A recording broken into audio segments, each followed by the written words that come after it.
البيت للراحة النفسية عشان نقعد فيه مرتاحين، يبقى محتاجين تكون الألوان مناسبة للجو اللي احنا عايزين نقعد فيه بهدوء.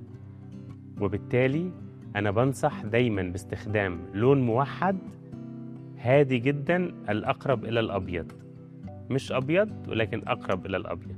لو هختار ألوان لبيتي دايما بختار ألوان فاتحة جدا لجميع الحيطان، وهي متدرجة أقرب للبيج الفاتح أو الأبيض اللي مكسور، سواء بيج أو جراي.